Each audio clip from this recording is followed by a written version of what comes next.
Hello everyone, কেমন আছো তোমরা? আশা করি তোমরা সবাই ভালো আছো। আলহামদুলিল্লাহ, আমিও ভালো আছি। আমি এখন আছি কোথায়? গ্রামের বাড়িতে। দীর্ঘ অনেক সময় ঢাকার শহর, ব্যস্ততম শহর, যার প্রতিটা সময় প্রতিনিয়ত প্যাঁ পু গেঁ গু ঘেঁ গু গাড়ির আওয়াজ, কোলাহল সবসময় লেগেই থাকে যেখানে। আর এখন আসছি গ্রামের বাড়িতে। গ্রামে ফ্রেশ বাতাস খাচ্ছি। না আছে কোনো নয়েজ, না আছে কোনো গাড়ির সাউন্ড, না আছে আ কোনো ধরনের প্যারা বা ফ্রেশ একটা মাইন্ড।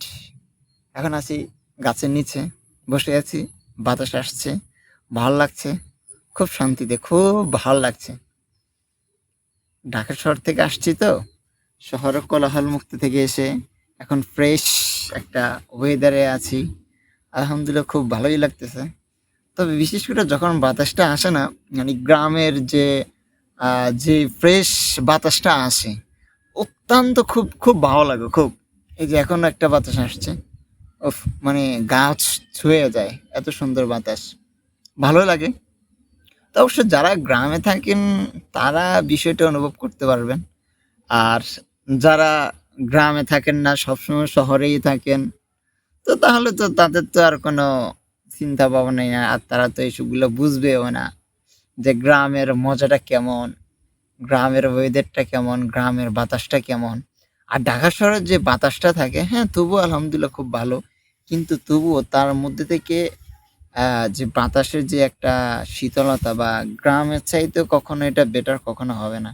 গ্রামের মানে বাতাসটাকে, গ্রামের বাতাস এবং শহরের বাতাসটাকে যদি কম্পেয়ার করা হয়, কম্পেয়ার যদি করি, তখন মানে ঢাকা শহরের যে আবহাওয়াটা বা বাতাসটা, ওইটা সবসময় একটা ভারী ভারী থাকে, সবসময় একটা ভারী থাকে।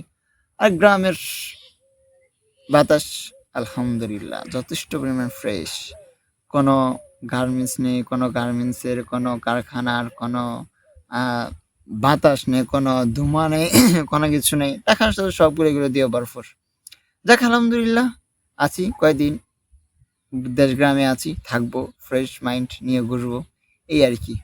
তবে যারা এখনো গ্রামে যেতে পারেন না, তাড়াতাড়ি গ্রামে যান, গ্রাম থেকে ঘুরে আসেন। ঢাকা শহর যদি একটু বিরক্ত হয়ে ওঠে, তাহলে অবশ্যই গ্রামে যাবেন, গ্রামে যা একটু ঘুরে আসবেন, মাইন্ড ফ্রেশ হবে, ভালো লাগবে। এই পর্যন্তই, আজকে এতটুকুই। ধন্যবাদ।